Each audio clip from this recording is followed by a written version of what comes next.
বেলাল রাদিয়াল্লাহু আনহুর কথা, তাকে কিভাবে পিটানো হয়েছে আপনারা সবাই কম বেশি জানেন। আরবের জাস্ট গরমে যদি একটা ওমরা করেন তাহলেই বুঝতে পারবেন যে গরমটা কেমন হতে পারে।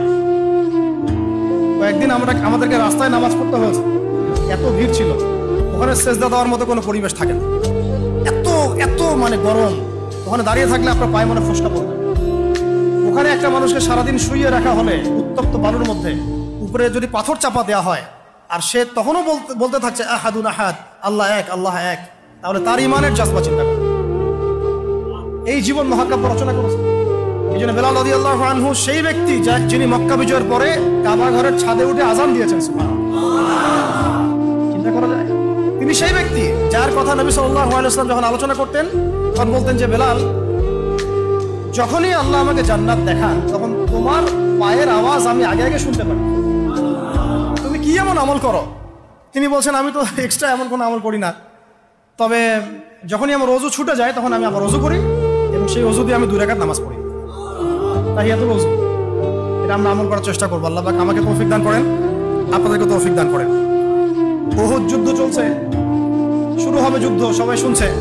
ঠিক সেই সময় একজন সাহাবী হানজালা রাদিয়াল্লাহু আনহু সত্য বিয়ে করেছেন, বাসর করেছেন গত রাতে, ফরজ গোসল করার সময় পান নাই, যুদ্ধের ডাক এসেছে, চলে গেছে এবং যুদ্ধ করতে করতে তিনি শহীদ হয়েছে। যুদ্ধের পরে তার লাশটাকে দেখা গেল যে সেই লাশটা মাটি থেকে শূন্যে ভেসে আছে এবং লাশ থেকে পানি ঝরে পড়তেছে। নবীজি বললেন যে সাল্লাল্লাহু আলাইহি ওয়াসাল্লাম, যে ফেরেশতারা তাকে গোসল দিচ্ছে। এটাও মহাকাব্য, এগুলো মহাকাব্য, রচনা করে যাওয়া মহাকাব্য। তো হানজালা রাদিয়াল্লাহু আনহুর এই ঘটনাটা আপনারা পড়বেন। এরপরে অনেক আছে, আমি বলতে থাকলে অনেক সময় চলে যাবে। হামজা রাদিয়াল্লাহু আনহু নাম শুনেছেন? হামজা রাদিয়াল্লাহু আনহু উহুদের দিনে এমনভাবে যুদ্ধ করছিলেন যে তাকে যে হত্যা করেছে সেও বলেছে যে সে এমনভাবে যুদ্ধ করছিল মনে হচ্ছিল সে একজন উড়ন্ত বাজ পাখি। সামন থেকে আমি তাকে আঘাত করার কোনো সুযোগ পাই নাই, পিছন থেকে পাথরের পিছন থেকে তাকে আমি দূর থেকে একটা বর্ষা নিক্ষেপ করেছিলাম, এই বর্ষা গিয়ে তার নাভির নিচে গিয়ে লাগে, পিছন দিয়ে বের হয়ে যায়। কিন্তু এই অবস্থাতেও তিনি তরোয়াল নিয়ে আমার দিকে তেড়ে আসতেছিলেন আমাকে মারার জন্য, কিন্তু তিনি পেরে ওঠেন নাই, পড়ে গেছে। তারপরে তার লাশকে চিরে ফেলা হয় এবং কলিজাটা বের করে দাঁত দিয়ে কামড়ে খাওয়ার চেষ্টা করা হয়েছে। হামজা রাদিয়াল্লাহু আনহু ছিলেন বদর যুদ্ধের সবচেয়ে শ্রেষ্ঠ সাহাবী, বীর সাহাবী, যার হাতে অনেক কাফের মারা গেছে। এই জন্য উতবা, শাইবা এদের পরিবারের পক্ষ থেকে একটা আক্রোশ ছিল যে যুদ্ধে জিতি আর না জিতে হামজাকে মারতে হবে। এই জন্য ওয়াহশী নামক একজন ব্যক্তিকে তারা হায়ার করেছিল। পরবর্তীতে সেই ওয়াহশী তিনিও ইসলাম কবুল করেছেন।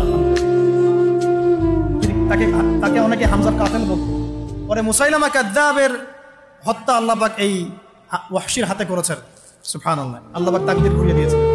হামজা রাদিয়াল্লাহু আনহুর এই আত্মত্যাগটা কিন্তু ইতিহাস হয়ে আছে, মহাকাব্য হয়ে আছে না? এমন এত মহব্বত নবী সাল্লাল্লাহু আলাইহি ওয়াসাল্লাম তাকে করতেন, এত মহব্বত করতেন যে ওয়াহশী যখন ইসলাম কবুল করতে আসছেন জিজ্ঞাসা করছেন যে তুমি কিভাবে, কাইফা কাতালতাল হামজা, হামজাকে কিভাবে হত্যা করেছিলেন? তিনি ব্যাখ্যা করলেন এইভাবে হত্যা করেছেন। তখন নবীজি বললেন যে যদি তুমি আমার থেকে তোমার চেহারাটাকে দূরে রাখতে পারো তাহলে সেটাই করো। মানে তার হাতে ইসলামের বায়াত নিয়েছেন, ইসলাম কবুল করলেন, তারপরে নবীজি বললেন যদি তুমি তোমার চেহারাটাকে আমার থেকে দূরে রাখতে পারো, দূরে রাখো।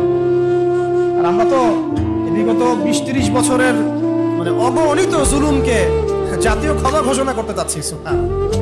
হ্যাঁ, আপনারা এমন যে আমি মক্কা বিজয় করছি, আপনারা কি মক্কা বিজয় করছেন যে সবাইকে গণমাফ করতে যাচ্ছেন?